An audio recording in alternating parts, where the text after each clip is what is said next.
BSc second year के fourth semester chemistry के एक और लेक्चर में आप सभी का स्वागत करता हूं।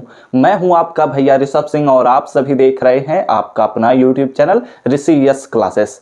और आज के इस वीडियो में हम बात करने वाले हैं जो हमारा पेपर है quantum mechanics and analytical technique, उसका जो यूनिट 2 है जिसमें हम एलिमेंट्री क्वांटम मैकेनिक्स के बारे में पढ़ते हैं, उसी का ही एक और लेक्चर लेकर आ चुके हैं।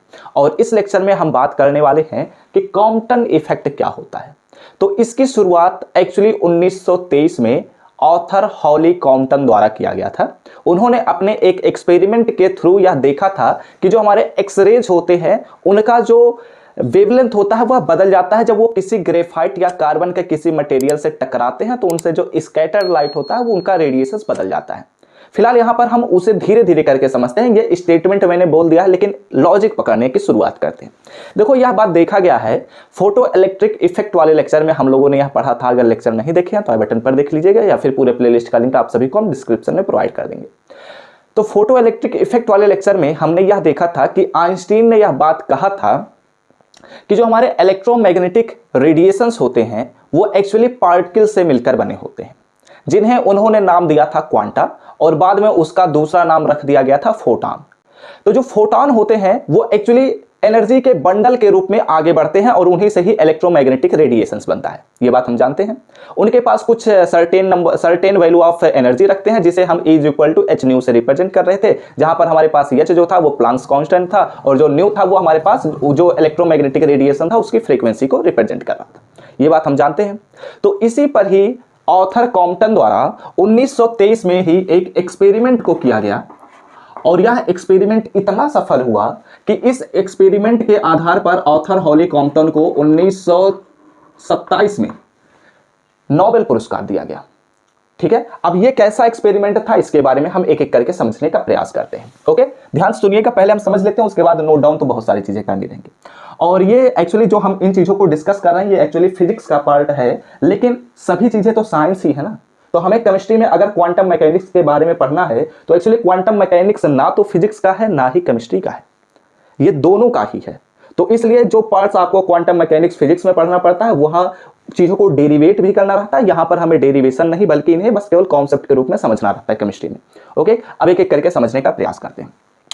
तो कॉम्पटन ने क्या किया कि एक्चुअली उन्होंने एक एक्सरे ट्यूब को उठाया जो कि एक्चुअली मॉलिब्डेनम का एक्सरे ट्यूब था। ठीक है, तो यहां पर हम एक्सरे ट्यूब को नहीं बना रहे हैं, एक पॉइंट हम दिखा दे रहे हैं कि यहीं से हमारा एक्सरे निकलेगा। ठीक है, तो ये एक्चुअली मॉलिब्डेनम एक्सरे ट्यूब था। समझने की कोशिश करिए, एक एक करके डिटेल चीजों पर बात करते हैं। और जो यहां से मॉलिब्डेनम के एक्सरे ट्यूब से जो एक्सरे निकलता है उसका जो वेवलेंथ होता है वो क्या होता है, हमारे पास 0.71 एंगस्ट्रॉम होता है। ठीक है, कितना होता है, 0.71 एंगस्ट्रॉम होता है। अब यहां पर समझने का प्रयास करिए। उन्होंने क्या किया, एक ग्रेफाइट को रख दिया। ग्रेफाइट मतलब क्या, कार्बन का ही तो एक मटेरियल होता है। तो उन्होंने जो एक्सरे हमारे मॉलिब्डेनम से निकल रहे थे उनके सामने एक ग्रेफाइट का टुकड़ा रख दिया। ठीक है, अब ये जो एक्सरे है जब इससे टकराया तो वो एक्चुअली स्कैटर हो गया। क्या हो गया, स्कैटर हो गया, यानी कि बिखर गया। कुछ इस तरफ निकल गए, कुछ में बदलाव ही नहीं हुआ, वो सीधे ही निकल गए। कुछ क्या हुआ कि वो अलग अलग डायरेक्शन में स्कैटर हो गया, कहने का ये मतलब है। ठीक है, कुछ ऐसे भी एक्सरे थे जिनमें कुछ भी बदलाव नहीं हुआ, वो जैसे के तैसे ही निकल गए। लेकिन कुछ ऐसे भी हमारे पास एक्सरेज थे जिनका डायरेक्शन बदल गया, यानी कि वो स्कैटर हो गया अलग अलग डायरेक्शन में। ठीक है, फिर इसी को मेजर करने के लिए एक्चुअली उन्होंने क्या किया कि जो ये स्कैटर हो रहे थे एक्सरेज, इनका जो वेवलेंथ था, जो हमारे पास मॉलिब्डेनम से निकल रहा था जो रेडिएशन या एक्सरे, उसका उन्होंने नाम रख दिया कि लैम्डा नॉट उसका वेवलेंथ है। और उन्होंने देखा कि एक्सपेरिमेंट के थ्रू कि उन्होंने एक एक्चुअली ब्रैग स्पेक्ट्रोमीटर उन्होंने लगा दिया। ठीक है, और वो जो ब्रैग स्पेक्ट्रोमीटर होता है वो एक्चुअली जो रेडिएशंस निकलते हैं उन्हीं का ही वेवलेंथ को वह नापता है। और उन्होंने देखा कि जो हमारे स्कैटर हो रहे वेव हैं, इसे मैं नाम दे देता हूं कि ये हमारे पास एक्चुअली ब्रैग स्पेक्ट्रोमीटर था। ठीक है, ब्रैग स्पेक्ट्रोमीटर था। ठीक है, अब समझने का प्रयास करना जो मैं अगले स्टेप पर बोलने वाला हूं। उन्होंने देखा कि जो हमारे पास एक्सरे ट्यूब से जो एक्सरेज निकल रहे थे, ठीक है, उसका जो वेवलेंथ था लैम्डा नॉट, और जब वो ग्रेफाइट के टुकड़े से टकरा रहा था और वो स्कैटर हो जा रहा था अलग अलग दिशा में, तो यहां पर जो हमारे पास स्कैटर्ड लाइट थे या स्कैटर्ड इलेक्ट्रोमैग्नेटिक रेडिएशंस थे, इनका वेवलेंथ जो हो रहा था वो बदल जा रहा था। और ये जो वेवलेंथ इनका जो वेवलेंथ था वो इस पर डिपेंड करता था कि वो कितने एंगल का कोण बनाते हुए स्कैटर हो रहा है। यानी कि इसका जो वेवलेंथ था वो डिफरेंट था, इसका जो वेवलेंथ होगा वो डिफरेंट होगा क्योंकि यहां पर दूसरा एंगल बनेगा। इसी के सापेक्ष अगर देखा जाए तो एंगल 0 बनेगा, तो इसका जो वेवलेंथ था वो डिफरेंट था। इसका अगर बात किया जाए तो इसका अलग एंगल बन रहा है, तो इसका भी वेवलेंथ डिफरेंट था। ठीक है, और इसको कॉम्पटन ने, ऑथर हॉली कॉम्पटन ने एक एक्सप्रेशन के द्वारा रिलेट किया और उन्होंने कहा कि हमारे पास जो ये वेवलेंथ में डिफरेंस पाया जा रहा है, यानी कि delta lambda is equal to lambda 1, अगर हम नाम दे रहे हैं लैम्डा 1 और इसे नाम दे रहे हैं लैम्डा नॉट, तो lambda 1 minus lambda not is equal to H upon में am not C 1 minus cos theta था। ठीक है, जबकि इसी को कई बुकों में आप देखेंगे तो 1 माइनस कॉस थीटा की बजाय यहां पर लिख दिया जाता है 2h अपॉन में m नॉट सी और साइन स्क्वायर थीटा बाई 2 लिख दिया जाता है। एक्चुअली फार्मूला एक ही है, मैथमेटिक्स वाले बच्चे समझ जाएंगे। ठीक है, फिलहाल अब उस पर हम नहीं बात करते। तो यहां पर क्या हमने देखा कि कॉम्पटन ने एक एक्सपेरिमेंट किया और उन्होंने यह बात देखा कि जो हमारे पास इलेक्ट्रोमैग्नेटिक रेडिएशंस हैं उन्हीं की भांति ही हमारा एक्सरे भी बिहेव कर रहा है कि जब एक्सरे किसी एक्सरे ट्यूब से निकल रहा है और वह किसी ग्रेफाइट के टुकड़े से टकराया तो उसके जो लाइट थे वो स्कैटर हो गए। ठीक है, और जब वो स्कैटर हुए तो इसी प्रोसेस को ही कहा गया कॉम्पटन स्कैटरिंग। ठीक है, लेकिन इसमें यह बात नोटिस करी गई कि जो हमारे पास एक्सरे ट्यूब से एक्सरे निकल रहा था और जब वह ग्रेफाइट से टकराया तो उसके द्वारा जो स्कैटर्ड हो रहे थे लाइट, उनके जो वेवलेंथ थे और जो हमारे पास इंसिडेंट एक्सरे था इसका जो वेवलेंथ था वो दोनों डिफरेंट पाए गए। और जब ये डिफरेंट पाए गए तो उसको ब्रैग स्पेक्ट्रोमीटर या ब्रैग स्पेक्ट्रोस्कोपी द्वारा नापा गया था, यह भी कहा जा सकता है। ठीक है, और यह भी देखा गया कि ये जो हमारे पास स्कैटर्ड लाइट के जो वेवलेंथ हैं वो एक्चुअली उसके एंगल पर डिपेंड कर रहे हैं कि वो कितने एंगल से स्कैटर हुआ है, और इसी इफेक्ट को ही कहा गया कॉम्पटन इफेक्ट।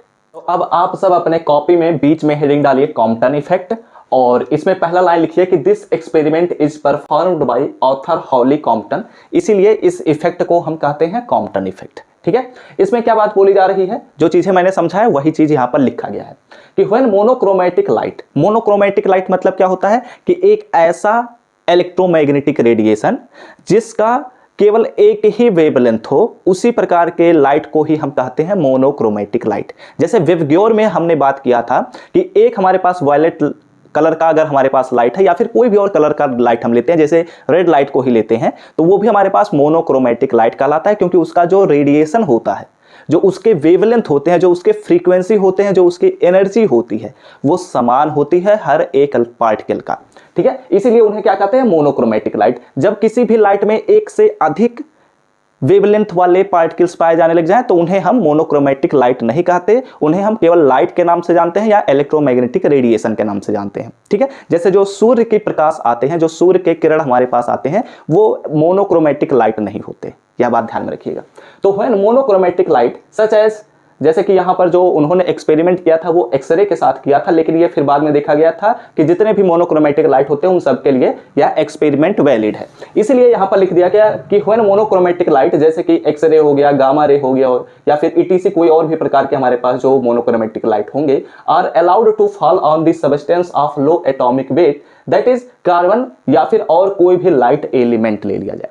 यानी कि कोई भी एक हम लो एटॉमिक मॉलिक्यूलर वेट को अगर हम उठाते हैं कोई भी सबस्टेंस और उस पर ही हम मोनोक्रोमैटिक लाइट को गिराते हैं, तो जो हमारे पास लाइट होते हैं मोनोक्रोमैटिक लाइट वो स्कैटर्ड हो जाते हैं। इसीलिए यहां पर लिख दिया गया द स्कैटर्ड एक्सरे और gamma ray have wavelength larger than that of incident raise. मैंने यहां पर आप सभी को जब अभी समझा रहा था तो मैंने कहा था ना कि जो हमारे पास एक्सरे है, जो हमारे पास वो सबस्टेंस पर गिर रहे थे, उसके बाद जो स्कैटर्ड हो रहे थे लाइट, उनका जो वेवलेंथ होता है इस एक्सरे जो इंसिडेंट हो रहा है इसकी तुलना में ज्यादा होता है, और उनके वेवलेंथ ज्यादा होने की वजह से उनकी जो फ्रीक्वेंसी होती है वो कम होने लग जाती है।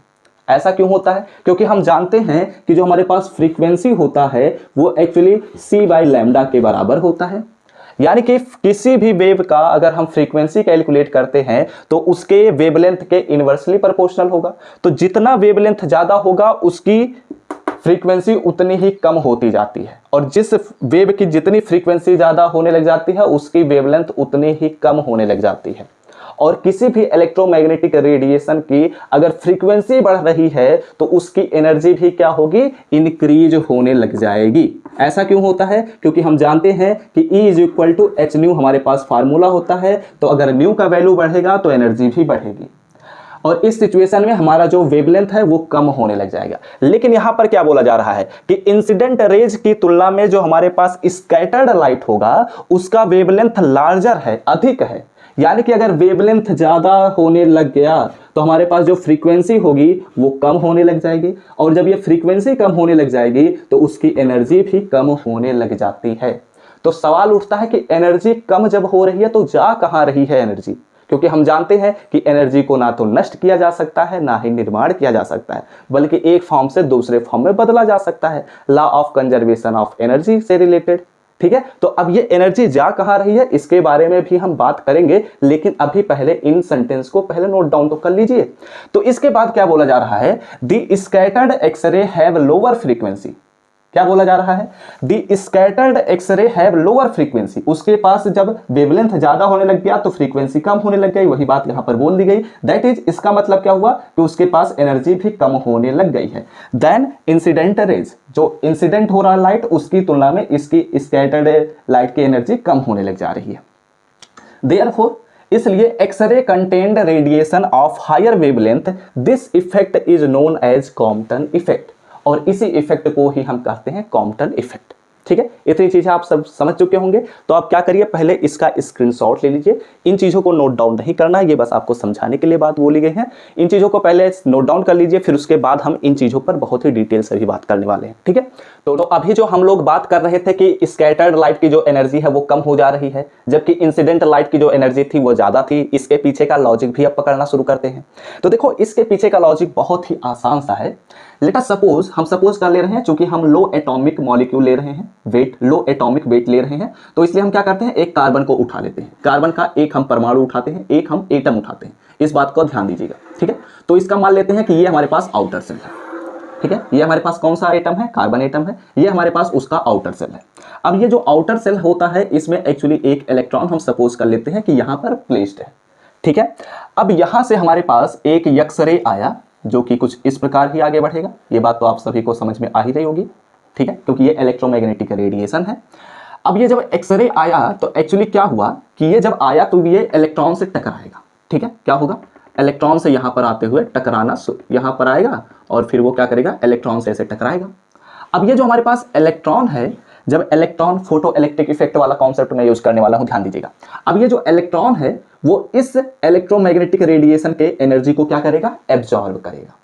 ठीक है, अब हम सपोज कर ले रहे हैं कि ये जो हमारे पास इलेक्ट्रोमैग्नेटिक रेडिएशन है इसकी जो एनर्जी है वो E है और इसका जो प्लांक्स कांस्टेंट तो फिक्स ही रहता है, उसमें बदला नहीं जा सकता, लेकिन इसका जो फ्रीक्वेंसी है हम सपोज कर ले रहे हैं कि न्यू नॉट है। ठीक है, और इसका जब वेवलेंथ के टर्म में अगर बात किया जाएगा तो इसका हम H अपॉन में लैम्डा, हमारे पास लैम्डा नॉट इसका वेवलेंथ बना देंगे। ठीक है, इतनी चीजें समझ में आ चुकी होगी। तो अब क्या करता है कि ये इलेक्ट्रॉन इसके एनर्जी को क्या करता है, एब्जॉर्ब करता है। ठीक है, अब जब ये इलेक्ट्रॉन इसके एनर्जी को एब्जॉर्ब करेगा तो बहुत ज्यादा एनर्जी होने की वजह से जो यह इलेक्ट्रोमैग्नेटिक रेडिएशन है उसकी एनर्जी जो है वह काफी ज्यादा है। तो क्या होता है कि ये इलेक्ट्रॉन उसे एब्जॉर्ब करते हुए यहां से इजेक्ट हो जाता है। क्या हो जाता है, इजेक्ट हो जाता है। यानी कि ये हमारे पास इलेक्ट्रॉन जो था यहां पर, वो अब यहां पर आ चुका है।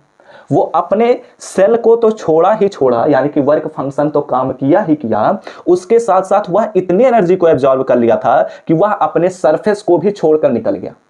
यानी कि उस इलेक्ट्रॉन के पास क्या है, काइनेटिक एनर्जी है। क्या है, काइनेटिक एनर्जी है। लेकिन ध्यान से सुनना मेरी बात को, अब ये जो हमारे पास इलेक्ट्रोमैग्नेटिक रेडिएशन था, ये इलेक्ट्रोमैग्नेटिक रेडिएशन जब इस इलेक्ट्रॉन पर पड़ा था तो इस इलेक्ट्रॉन द्वारा पूरी तरीके से एनर्जी को एब्जॉर्ब किया नहीं जा सकता, क्योंकि अगर पूरी तरीके से एब्जॉर्ब करने लग जाएगा तो वह ब्लैक बॉडी रेडिएशन हो जाएगा। लेकिन ऐसा हो नहीं पाया। तो हमारे पास जो यह इलेक्ट्रोमैग्नेटिक रेडिएशन है वो इस इलेक्ट्रॉन पर टकराने के बाद वह क्या होगा, वह क्या होगा, ध्यान से सुनना मेरी बात को, वो स्कैटर्ड हो जाता है। क्या हो जाता है, स्कैटर्ड हो जाता है, ऐसे भी कह सकते हैं। अब जब यहां पर स्कैटरिंग ये हुई इलेक्ट्रोमैग्नेटिक रेडिएशन की, तो चूंकि यहां पर एनर्जी था E और चूंकि यहां पर जो यह इलेक्ट्रॉन है, यह इलेक्ट्रॉन एनर्जी को एब्जॉर्ब किया है, तो एनर्जी कहां से एब्जॉर्ब किया है, इसी इलेक्ट्रोमैग्नेटिक रेडिएशन का ही तो एनर्जी एब्जॉर्ब किया है।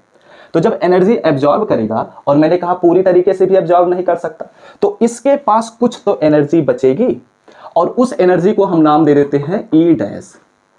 ठीक है, तो अब आपके दिमाग में ये बात, तो इस बात की घंटी तो जल चुकी होगी कि हमारे पास जो एनर्जी ये वाला इलेक्ट्रोमैग्नेटिक रेडिएशन है इंसिडेंट वाला, और जो स्कैटर्ड इलेक्ट्रोमैग्नेटिक रेडिएशन की एनर्जी है, इनके बीच डिफरेंस है, इनके वैल्यूज डिफरेंट है, और इसकी एनर्जी ज्यादा होगी, इसकी एनर्जी कम होगी। ठीक है, अब चूंकि जब एनर्जी ज्यादा है तो इसका फ्रीक्वेंसी भी क्या होगा, ज्यादा होगा, इसका जो वेवलेंथ होगा वो क्या होगा, कम होगा। और जब इसकी एनर्जी यहां पर ज्यादा थी और यहां पर इसकी एनर्जी कम है, तो इसकी जो फ्रीक्वेंसी होगी वो हमारे पास कम होगी, और इसका जो वेवलेंथ होगा वो क्या होगा, ज्यादा होगा। ये बात यहां पर समझाई जा रही है। ठीक है, और यही फिगर आपको एक्चुअली बनाना भी रहेगा, लेकिन ये इंस्ट्रक्शन नहीं रहता है। ठीक है, यहां से अब आपको समझ में आ चुका है ना कि एनर्जी कैसे कम हो रही है, फ्रीक्वेंसी कैसे कम हो रही है, वेवलेंथ बढ़ने की वजह से ये सभी चीजें कैसे इफेक्ट हो रही हैं, इन पर ही हमें अब बात करनी है। ठीक है, तो इसे फिगर को भी नहीं बनाना, आप लोगों को अभी मैं फिगर बनाकर दिखाऊंगा दूसरा फिगर, लेकिन इसमें हमें कुछ चीजों को और समझना है। ठीक है, तो चलिए अब इसके अगले स्टेप पर हम बढ़ते हैं। तो चलिए अब कुछ चीजों को और नोट डाउन करते हैं। इसमें डेरिवेशन नहीं करना, लेकिन कुछ चीजों को हमें नोट डाउन करने के लिए कुछ स्टेप्स को करना पड़ेगा। ठीक है, देखो हमने बात किया कि according to law of conservation of energy and law of conservation of momentum. ठीक है, हम जानते हैं de Broglie equation. De Broglie equation कहता है lambda is equal to H upon में पी होता है। ठीक है, जहां पर P जो होता है वह मोमेंटम होता है, H जो होता है वह प्लैंक्स कांस्टेंट होता है, लैम्डा जो होता है वह किसी भी रेडिएशन का वेवलेंथ होता है। ठीक है, तो इसे हम ऐसे भी लिख सकते हैं ओ आर, हम इसे ऐसे लिख सकते हैं P is equal to H upon में लैम्डा। ठीक है, और चूंकि हम एक रिलेशन भी जानते हैं, यहां पर मैं लिख देता हूं ओ आर, यहां पर एक और रिलेशन हम जानते हैं P इज इक्वल टू, चूंकि हमें यह बात पता है कि जो हमारे पास न्यू होता है वह C बाई लैम्डा होता है। ठीक है, तो इसलिए यहां पर हम क्या लिख सकते हैं, H, और यहां पर हम न्यू को नीचे कर देते हैं, तो यहां पर हो जाएगा एच न्यू बाई सी हो जाता है। ठीक है, ये बात हमें पता है। तो अब हम सपोज कर ले रहे हैं लेट, ठीक है, फॉर इंसिडेंट रे। ठीक है, जो हमारे पास इंसिडेंट हो रहा है एक्स रे, उसके लिए हम बात करने वाले हैं।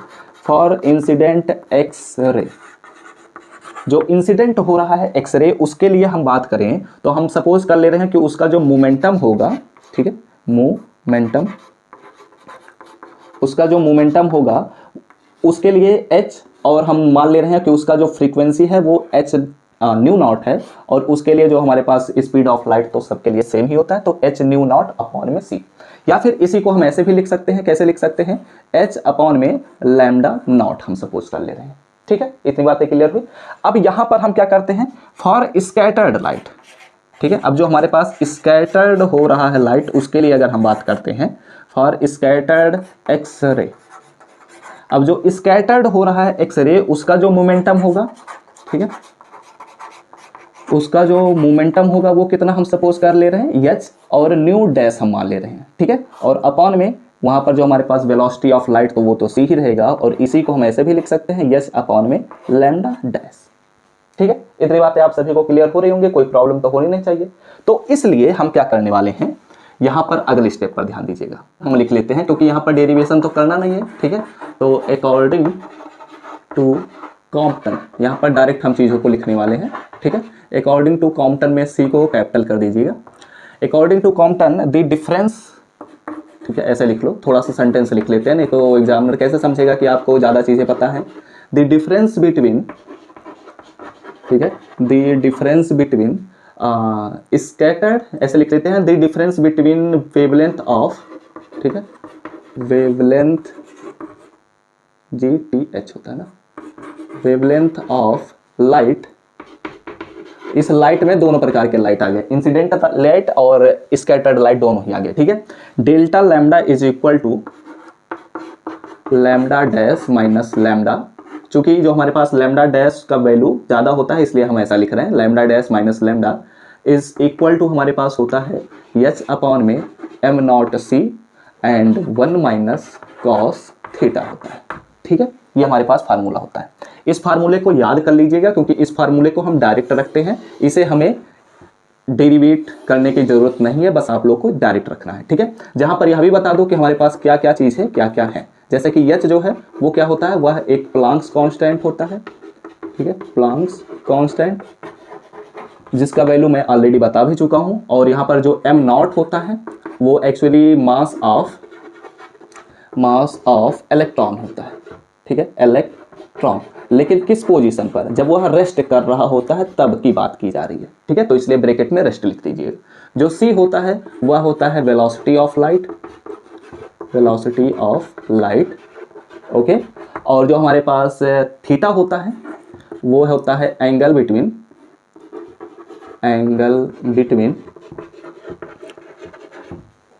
स्कैटर्ड लाइट, ठीक है, scattered light and incident light, ठीक है, इंसिडेंट लाइट, ओके। इतनी बातें आप सभी को क्लियर हो चुकी होंगी, कोई प्रॉब्लम तो होनी नहीं चाहिए, ठीक है। LIGHT होता है ना, ठीक है। अब इतनी चीज़ें आप सभी को क्लियर हो चुकी होंगी, कोई प्रॉब्लम तो होनी नहीं चाहिए, तो इसे स्क्रीनशॉट ले लीजिए। फिर उसके बाद हम फिगर बना लेते हैं। और ये जो हमारे पास लैम्डा के जो वैल्यूज हमारे पास डेल्टा लैम्डा निकाला गया है, इसके लिए भी हम अलग अलग कंडीशन बात करने वाले हैं, ठीक है, क्योंकि हम ग्रेजुएशन लेवल पर थोड़ा एक्स्ट्रा चीज़ों को भी पढ़ते हैं। तो स्क्रीनशॉट ले चुके होंगे, तो अब चलिए अगले स्टेप पर हम बात करते हैं। तो अब यहाँ पर फिगर बना लीजिए। फिगर बहुत ही आसान सा है। ये हमारे पास इलेक्ट्रॉन है, इस पर एक इंसिडेंट फोटोन आया और जिसका वेवलेंथ हम मान लेते हैं कि लैम्डा है। तो वह जब इलेक्ट्रॉन जो है वह उसे एब्जॉर्ब करेगा तो वह अपने इजेक्शन कर लेगा और उसकी वजह से जो इलेक्ट्रॉन है वो इधर चला आया और इसने भी जो एंगल बनाया है वो फाई बना लिया है, ठीक है। तो इससे फर्क नहीं पड़ता, हमें इससे मतलब है। तो जो हमारा इंसिडेंट फोटोन है वो क्या करता है, उसका भी पाथ चेंज हो जाता है, स्कैटर्ड हो जाता है। तो वह जब स्कैटर्ड होता है तो उसका वेवलेंथ लैम्डा डैश हो जाता है, जो इसकी तुलना में ज़्यादा होता है, और इसका जो एंगल बन रहा है वो थीटा बन रहा है, ठीक है। ये सभी चीज़ें आप लोग फिगर बना लीजिए। अब कुछ केसेस पर हम बात कर लेते हैं कि अगर हमारे पास, चूंकि हम जानते हैं कि जो हमारे पास स्कैटरिंग हो रहा है वो उसके एंगल पर डिपेंड कर रहा है, यानी कि थीटा पर डिपेंड कर रहा है। तो हम सपोज कर लेते हैं कुछ केसेस में कि अगर थीटा का वैल्यू 0 हो गया तब क्या होगा, ठीक है। तो अगर किसी भी केस में हमारे पास थीटा का वैल्यू 0 हुआ, देन इसका मतलब क्या हुआ कि हमारे पास जो cos 0 होगा वो कितना हो जाएगा, cos थीटा जो होगा वो cos 0 हो जाएगा। और cos 0 का वैल्यू हम जानते हैं कितना होता है, 1 होता है इस सिचुएशन में। देन इसका मतलब क्या हुआ कि हमारे पास जो डेल्टा लैम्डा होगा वो कितना हो जाएगा, डेल्टा लैम्डा का वैल्यू हमारे पास होगा h अपॉन में m नॉट c 1 - 1 हो जाएगा। तो 1 - 1 यानी कि 0, और जब 0 से मल्टीप्लाई होगा तो डेल्टा लैम्डा का वैल्यू हो जाएगा 0। इसका मतलब क्या हुआ, इसका मतलब ये हुआ कि there is no Compton effect, no Compton effect. इस बात को ध्यान से समझ लो कि जब हमारे पास इंसिडेंट लाइट का स्कैटरिंग 0 एंगल पर होगा तो वहां पर कोई भी कॉम्पटन इफेक्ट नहीं पाया जाएगा। वहां पर जो हमारे पास वेवलेंथ होगा उसमें भी बदलाव नहीं होगा, एनर्जी में भी बदलाव नहीं होगा, फ्रीक्वेंसी में भी बदलाव नहीं होगा। लेकिन केस नंबर 2, ठीक है, केस नंबर 2, अब हम बात करते हैं केस 2 पर, ठीक है। अब ये केस 2 में हम क्या करने वाले हैं, ध्यान दीजिएगा। अगर हम सपोज कर लेते हैं कि if theta is equal to 90 degree, तो इस सिचुएशन में क्या होगा, देन cos 90 डिग्री पर बात की जाएगी। अब cos 90 डिग्री का वैल्यू तो होता है 0। इसका मतलब क्या हुआ कि देन हमारे पास जो डेल्टा लैम्डा का वैल्यू होगा वो हो जाएगा h/m नॉट c, ठीक है, क्योंकि 0 हम रखेंगे तो 1 - 0 यानी कि हो जाएगा 1, 1 से मल्टीप्लाई करने के बाद h/m नॉट c मिलेगा, यानी कि यहां पर हमारे पास स्कैटरिंग हो रहा है जिसका वैल्यू इतना होगा, ठीक है। केस थर्ड पर बात कर लेते हैं। अब ये केस थर्ड में क्या कहता है, केस थर्ड को भी समझिए कि if theta is equal to, हम सपोज कर लेते हैं, चलो वैसे 2 ही पर ही बात कर लेते हैं, जरूरी नहीं है तीसरे की, ठीक है, जरूरत भी नहीं है तीसरा डिस्कस करने के लिए, 2 बहुत है, ठीक है। ऐसे ही और भी एंगल्स पर हम चेक कर सकते हैं, क्योंकि cos थीटा का वैल्यू तो हम निकालना जानते हैं, का चार्ट से भी पढ़ाया गया होता है। लेकिन अगर आप बायो वाले हैं तो नहीं समझ पाए होंगे, वैसे समझ गए होंगे मैं उम्मीद करता हूं, लेकिन अगर नहीं समझ पाए हो इसलिए मैंने छोड़ दिया, यहीं तक ही लिख लीजिए, ठीक है। स्क्रीनशॉट ले लीजिए, 1 2 3 गॉन, ठीक है। तो हमने इस वीडियो से क्या बात किया कि कॉम्पटन इफेक्ट क्या होता है, इसे हम पूरे तरीके से डिटेल से समझे, ठीक है। तो इसी के साथ इस वीडियो को समाप्त करते हैं। लेकिन इस बात का ख्याल रखना, अब जो अगले लेक्चर्स आने वाले हैं उसमें हमें डी ब्रोगली इक्वेशन पर बात करना है, हाइजेनबर्ग अनसर्टेनिटी प्रिंसिपल पर बात करना है, और फिर हमारे पास श्रोडिंगर वेव इक्वेशन आएगा। तो ये सभी चीजें हम ऑलरेडी यूनिट फर्स्ट में कंप्लीट कर चुके हैं। तो जब हम उन चीजों को पढ़ चुके हैं तो हम यूनिट 2 में उन चीजों के बारे में नहीं बात करेंगे, इस बात का ख्याल रखिएगा। इसमें क्वांटम नंबर भी मिलेगा, एटॉमिक स्ट्रक्चर भी मिलेगा, तो इन सभी चीजों को हम यहाँ पर फिर से डिस्कस नहीं करेंगे, क्योंकि एक्चुअली यहां तक हमने जो इलेक्ट्रोमैग्नेटिक रेडिएशन है उनके हम पार्टिकल बिहेवियर को पढ़ा है। लेकिन डी ब्रोगली इक्वेशन जैसे हम पढ़ना शुरू करेंगे वहां पर हम वेव प्रॉपर्टी को पढ़ना शुरू करते हैं, ठीक है, इसीलिए इसका नाम रखा गया है एलिमेंट्री क्वांटम मैकेनिक्स। लेकिन इन चीजों को हम ऑलरेडी पढ़ चुके हैं, तो इन्हें पे फिर से पढ़ने की जरूरत नहीं है। अब जो अगला लेक्चर आएगा, आई थिंक उसमें हम पोस्टुलेट ऑफ क्वांटम मैकेनिक्स पर बात करेंगे। तो चलिए अगले लेक्चर में हम मिलेंगे। वीडियो अच्छा लगा हो लाइक कर दीजिएगा, कमेंट करके बताइएगा कि आप सभी को कॉम्पटन इफेक्ट समझ में आया है या नहीं। और अगले लेक्चर्स के नोटिफिकेशन पाने होंगे तो सब्सक्राइब करने के साथ बेल आइकन को जरूर ऑल पर सेलेक्ट करिएगा। तो हमसे मिलते हैं अपने नेक्स्ट लेक्चर में, तब तक पढ़ते रहिए, संघर्ष करते रहिए और सफल होते रहिए।